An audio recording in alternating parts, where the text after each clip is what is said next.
Hello student, আজকে আমাদের video topics হচ্ছে লেন্স। এরপর লেন্সের আগের ভিডিওতে আমরা গোলীয় তলের প্রতিসরণে গাউসীয় যে সমীকরণটা আছে, অর্থাৎ μ2 by V minus μ1 by U equal to μ2 minus μ1 by R, এই যে সমীকরণটা সেটা আগের ভিডিওতে আমরা প্রতিষ্ঠা করেছি।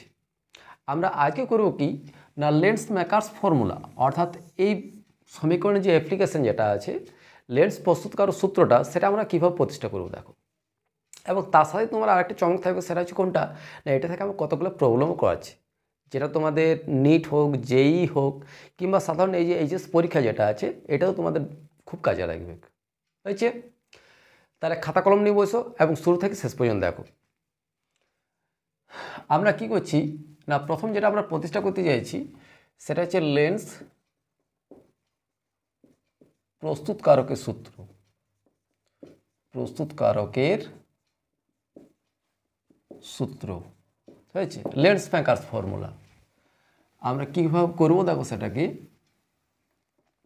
আমাদের মূল যে সূত্রটা সেটা এখানে লিখি একটু পাশে, যে μ2 by V minus μ1 by U, এটা সমান হচ্ছে μ2 মাইনাস μ1 বাই আর। এটা আমরা অ্যাপ্লাই করবো। হয়েছে? আমরা ধরছি এটা হচ্ছে একটা লেন্স, এটা প্রধান অক্ষ, এই মাধ্যমটা হচ্ছে μ1, লেন্স মাধ্যম হচ্ছে μ2, আর এটা হচ্ছে আমাদের μ3।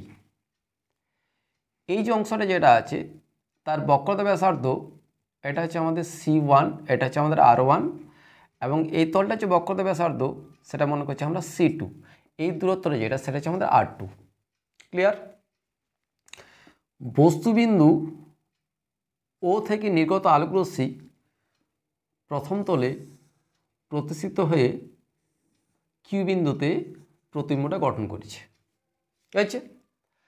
আচ্ছা, দ্বিতীয় তল কর্তৃক যখন প্রতিষ্ঠিত হচ্ছে সেটা মনে করছি এটা হচ্ছে Q1, এটা হচ্ছে চূড়ান্ত প্রতিবিম্ব, সেটা মনে করছি আমরা কিউ।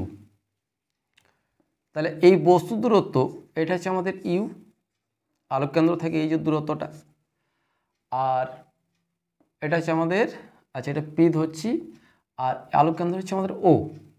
ও থেকে Q1 যে দূরত্বটা সেটা মনে করছি আমরা V1, এটা হচ্ছে আমাদের V1, এবং ও কিউ এই যে দূরত্বটা সেটা ফাইনাল ইমেজ, এটা হচ্ছে আমাদের ভি। বুঝতে পারছি কী কী ধরলাম এখানে আমরা। আর এটা হচ্ছে লেন্স, এর ফোকাস দূরত্ব হচ্ছে এফ।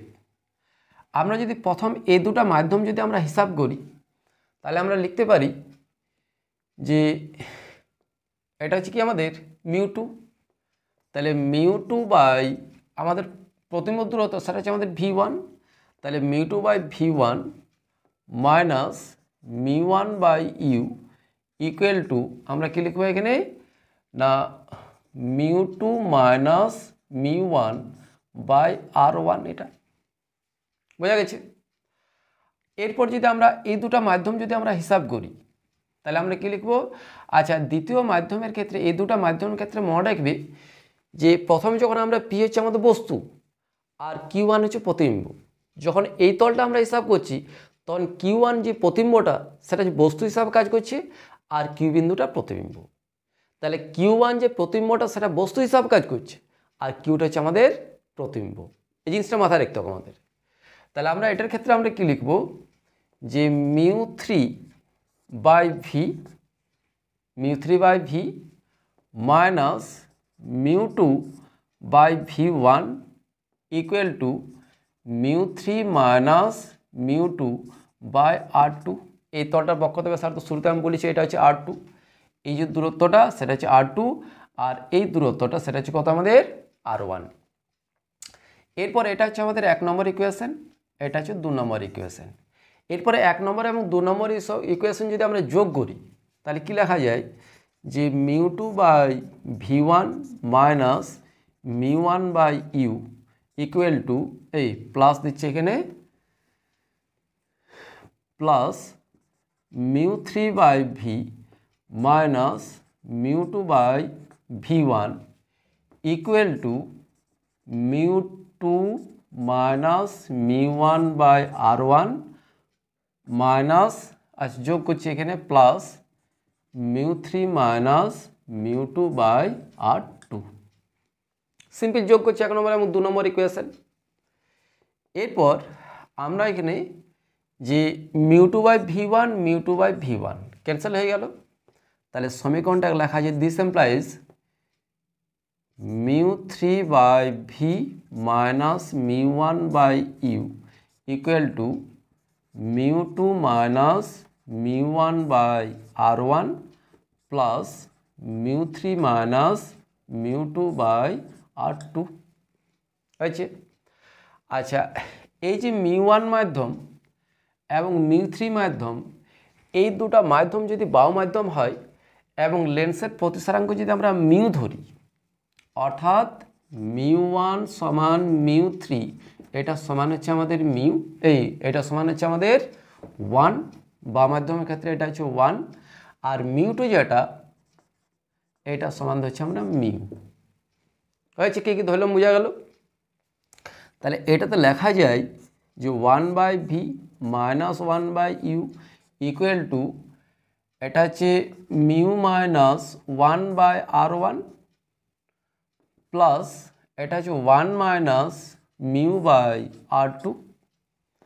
তাহলে এখান থেকে লেখা যায়, আচ্ছা 1 by V minus 1 by U লেন্সের সমীকরণ, সেটা হচ্ছে কি না 1 বাই এফ, এটা হচ্ছে আমাদের 1 বাই এফ ইকুয়াল টু এখানে যদি আমরা মিউ মাইনাস 1 যদি আমরা কমন নিই তাহলে লেখা যায় 1 by r1 minus 1 by r2 হয়ে গেল। তাহলে এটা হচ্ছে লেন্স মেকারস ফর্মুলা, এটা বুঝতে পারছো। আচ্ছা, এরপর এখান থেকে একটা খুব ইম্পর্টেন্ট একটা আমরা প্রবলেম পাই, সেটা হচ্ছে কি কোনো বস্তুকে না, এটা হচ্ছে কোনো লেন্সকে যদি কোনো তরলে বা জলে যদি আমরা নিমজ্জিত করি তাহলে ফোকাস দৈর্ঘ্য বৃদ্ধি পায় না হ্রাস পায়। হয়েছে, যদি বৃদ্ধি পায় তাহলে কী হারে বৃদ্ধি পাবে, আর যদি হ্রাস পায় তাহলে কী হারে হ্রাস পাবে। আমরা জানি যে দর্পণ যখন আলোচনা করেছিলাম, কোনো দর্পণকে যদি নিমজ্জিত করা হয় তার ফোকাস দৈর্ঘ্যের কোনোরূপ পরিবর্তন হয় না। তার কারণ হচ্ছে কি লেন্সের শুধুমাত্র প্রতিফলন ঘটনাটা ঘটে, আর এই দর্পণ শুধুমাত্র প্রতিফলন ঘটনা ঘটে আর প্রতিসরণ ঘটনাটা ঘটে না। কিন্তু লেন্সের ক্ষেত্রে যেহেতু প্রতিসরণ ঘটনাটি ঘটছে তাহলে ফোকাস দৈর্ঘ্যের একটা হ্রাস বৃদ্ধি পায়। দর্পণকে যদি নিমজ্জিত করা হয় তাহলে ফোকাস দৈর্ঘ্যের কোনোরূপ পরিবর্তন হয় না, অর্থাৎ ফোকাস দৈর্ঘ্য অপরিবর্তিত থাকে, কিন্তু লেন্সের ক্ষেত্রে সেটা হয় না। দেখো আমরা সেটা প্রমাণ করব কিভাবে।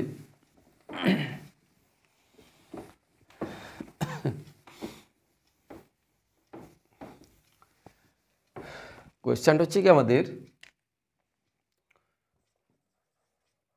কোনো লেন্সকে জলে নিমজ্জিত করলে এর ফোকাস দৈর্ঘ্যের কি রূপ পরিবর্তন হবে, কি রূপ পরিবর্তন হবে, এটা হচ্ছে আমাদের কোয়েশ্চেন। তাহলে আমরা মনে করছি এখানে যে লেন্সটা যখন বায়ু মাধ্যমে আছে তখন তার ফোকাস দৈর্ঘ্য হচ্ছে এফ এ। লেন্সটা যখন বায়ু মাধ্যমে আছে তখন ফোকাস দৈর্ঘ্য হচ্ছে কত, এফ এ। আর যখন জলে নিমজ্জিত করা হচ্ছে তখন ফোকাস দৈর্ঘ্য হচ্ছে এফ ডাব্লিউ।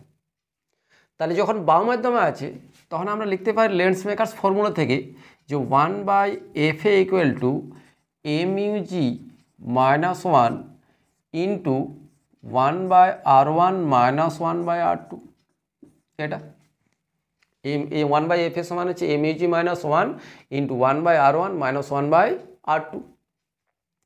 যখন লেন্সটাকে জলে নিমজ্জিত করা হচ্ছে তখন আমরা কি লিখব 1 by F W equal to, এরপরে আলোক রশ্মিটা যেটা সেটা তো বায়ু থেকে আর জলে যাচ্ছে নাই, সেটা জল থেকে লেন্সে যাচ্ছে। তাহলে আমরা যে প্রতিসরাঙ্কটা যেটা পাবো সেটা আমরা কি লিখব না ডাব্লিউ মিউ জি। এই জায়গাটা সবার ভুল হয়, হয়ে গেছে। আমরা কি করি না এম ইউ ডাব্লিউ করে দিই, এখানে জিটা আর আমরা আমাদের হিসাবের মধ্যে আমরা ধরি না। তাহলে যেহেতু জল থেকে কাঁচি যাচ্ছে অর্থাৎ জল থেকে লেন্সে যাচ্ছে, তখন আপেক্ষিক প্রতিসরাঙ্কটা আমরা কত পাবো না ডাব্লিউ মিউ জি। তাহলে W mu G minus 1 into 1/r1 minus 1/r2। এখানে বক্রতা ব্যাসার্ধের কোনোরূপ পরিবর্তন হবে না। তাহলে আমরা এরপর যদি ভাগ করি যে 1/fa divided by 1/fw equal to কী লিখব না a mu G minus 1 by W mu G minus 1, উপর হচ্ছে আমাদের 1/r1 minus 1/r2 divided by 1/r1 minus 1/r2। তাহলে এটা ক্যান্সেল হয়ে গেল। এটাকে লেখা যায় fw বাই fa, এটা সমান আমরা কত পাচ্ছি a mu G minus 1 divided by W mu G minus 1। এখান থেকে আমরা একটা জিনিস সেটা হচ্ছে কি না a mu G equal to mu G by mu M অর্থাৎ 1, আর ডাব্লিউ মিউ জি এটা হচ্ছে কি না mu G by mu W. যেহেতু মিউ ডাব্লিউর ভ্যালুটা একের চাইতে বড় আর দুটাকে আমরা মিউজিকে ভাগ করছি, দুক্ষেত্রে আমরা কাকে ভাগ করছি না মিউজিকে ভাগ করছি, একবার 1 দিয়ে ভাগ করছি, একবার 1-এর থেকে বেশি সংখ্যা দিয়ে ভাগ করছি। তাহলে সেক্ষেত্রে এই যে ভ্যালুটা যেটা সেটা নিশ্চয়ই ছোট হবে, আর এই যে ভ্যালুটা যেটা সেটা নিশ্চয়ই বড় হবে। তাহলে আমরা এখান থেকে লিখতে পারি অর্থাৎ যেহেতু a mu G minus 1 greater than W mu G minus 1, তাহলে আমরা কি লিখব না F W greater than F এ। অর্থাৎ জলে বা কোনো তরলে যদি নিমজ্জিত করা হয় তাহলে ফোকাস দৈর্ঘ্য বৃদ্ধি পাবে। বুঝতে পারছো? তাহলে দুটো প্রবলেম ভালো করে দেখা রাখো, আর নেক্সট ভিডিওতে আরও কিছু নতুন প্রবলেম নিয়ে আমরা আসবো। ওকে, থ্যাংক ইউ।